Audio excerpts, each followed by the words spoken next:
এগৰাকী বিশিষ্ট সমাজসেৱক আৰু একালত আপুনি এগৰাকী পৰিৱৰ্তনকামী বিপ্লৱী আছিলে। আজি কেইদিনমানৰ আগত আপুনি এটা ফেচবুক পোষ্ট আমি পাইছোঁ, যিটো পোষ্টত আপুনি বৰ্তমান অসম চৰকাৰে চলাই থকা যিটো উচ্ছেদ অভিযান তাক সমৰ্থন কৰিছে আৰু ৰজাই যদি আহ্বান কৰে সেনাপতি হিচাপে আপুনি সহযোগ কৰিম বুলি অকণমান কথাটো কৈ দিছে। তো এইটো আচলতে বৰ্তমান সময়ৰ এইটো একেবাৰে সময় উপযোগী এটা পদক্ষেপ হৈছে, যিহেতু আমি সকলোৱে জানো যে অসম আন্দোলনৰ পটভূমিৰ পৰা যদি এই মুহূৰ্তলৈকে চাওঁ, বহুত দেখিলোঁ অসম চুক্তি হ'ল, সকলো হ'ল, বিদেশী চিনাক্তকৰণ কৰাৰ ইয়াত চুক্তিৰ দ্বাৰাই নহ'ল, পিছত গৈ হাইকোৰ্টৰ সুপ্ৰিম কোৰ্টৰ ওচৰ পালেগৈ, কিন্তু কোনো দিনে বিদেশী চিনাক্তও নহ'ল, বিদেশী বহিষ্কাৰো নহ'ল আৰু ভৱিষ্যতেও যে হ'ব তাৰ কোনো নিশ্চয়তা নাই, নহ'ব বুলিয়েই মই ভাবোঁ। কিন্তু বৰ্তমান যিটো পদক্ষেপ লৈছে চৰকাৰখনে, এইটো এটা সময় উপযোগী হৈছে। ইয়াত বিদেশী চিনাক্তকৰণো হ'ব আৰু বহিষ্কৰণো হ'ব, সি লাগিলে দেশীয়ে হওক বা বিদেশীয়ে হওক। এতিয়া দেশী বিদেশী নে স্বদেশী কোনোটো ক'ব নোৱাৰে, বিভিন্ন মহলে বিভিন্ন ধৰণে এই কথাবিলাক কৈ আছে, বিদেশী যে তেওঁলোক নহয় যদি বিদেশী খেদি দিব লাগে, কিন্তু খেদাৰ সময়টো এতিয়া অহা নাই। প্ৰথম কথা হ'ল যে অসমৰ যিখিনি আমাৰ ফৰেষ্ট লেণ্ড আছে সেইখিনি উদ্ধাৰ আৰু বিভিন্ন চৰকাৰী ভূমিত তেওঁলোকে বেদখল কৰি আছে, তেওঁলোকক তাৰপৰা উচ্ছেদ কৰা মানে তেওঁলোক ক'ৰ পৰা আহিছে ওলাই পৰিব, তেওঁলোক ক'ৰ পৰা আহিছে তলৈ ঘূৰি যাওক।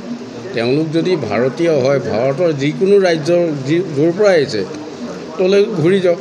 যা অসমৰ বিভিন্ন জিলাৰ পৰা গৈছে, অসমৰ বিভিন্ন জিলালৈ ঘূৰি যাওক, তেতিয়া নিশ্চয় তেওঁলোক যদি স্বদেশী হৈ থাকিব, আৰু যদি তেওঁলোক বিদেশী, যদি প্ৰকৃততে বাংলাদেশী, তেতিয়াহ'লে বাংলাদেশলৈ ঘূৰি যাওক।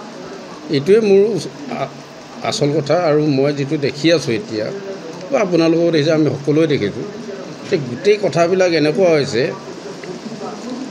মানে চৰকাৰখনৰ বিপক্ষে এখিনি মানে এচাম লোকে অহৰহ মানে বদনাম কৰাত লাগি আছে, যে এইখিনি মানে মানৱীয়তা দোহাই দি, বিভিন্ন দোহাই দি। গতিকে স্বদেশী নে বিদেশী এতিয়া সেইটো প্ৰশ্ন নহয়, এতিয়া তেওঁলোক বেদখলকাৰী হিচাপে তেওঁলোকক উচ্ছেদ কৰিছে, তেওঁলোক উচ্ছেদিত হৈছে। এতিয়া তেওঁলোকৰ ব্যৱস্থা চৰকাৰে ভাৰতীয় সংবিধানৰ গণ্ডিৰ ভিতৰত থাকি ব্যৱস্থা নিশ্চয় ল'ব। যদি বিদেশী হয়, বিদেশী বহিষ্কাৰ কেনেকৈ কৰে চৰকাৰৰ নিশ্চয় তাৰ নীতি আছে, কিন্তু এই মুহূৰ্তত গোটেই ব্যৱস্থাটো মানে বাধা প্ৰদান কৰিবৰ কাৰণে এছামে উঠি পৰি লাগিছে। যোৱা সময়ছোৱাত বা যোৱা কালিলৈকে বা আজিও মই দেখি আছোঁ যে বিদেশীৰ পক্ষই লৈছে, তাৰমানে উচ্ছেদিত পক্ষ লৈছে। উচ্ছেদিত পক্ষ কোনে লৈছে? বিশেষকৈ ৰাষ্ট্ৰীয় দল কংগ্ৰেছ দলে আজি তেওঁলোকৰ শাসনকালতে অসমৰ পৰা বিদেশী বিতাড়নৰ আন্দোলন আৰম্ভ হৈছিলে, আৰু সেই আন্দোলনত আমাৰ বহু লোক শ্বহীদ হ'ল, বহু ধুনীয়া হ'ল, বহু পংগু হ'ল, কিন্তু তেওঁলোকৰ শাসনকালতো এজনো বিদেশী বহিষ্কাৰ কৰিব নোৱাৰিলে। তাৰ কাৰণে বিভিন্ন বাধা আছিলে।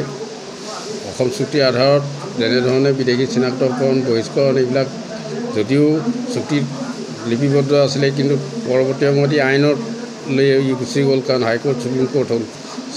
শেহতীয়াকৈ এতিয়া সুপ্ৰিম কোৰ্টৰ তত্বাৱধানত যিখিনি বিদেশী চিনাক্তকৰণৰ প্ৰক্ৰিয়া আৰম্ভ হ'ল, সেইটো এটা সম্পূৰ্ণ হৈ নুঠিলে, ভেকু ভাওনাত পৰিণত হ'ল। এতিয়াও সেইবিলাক চলি আছে।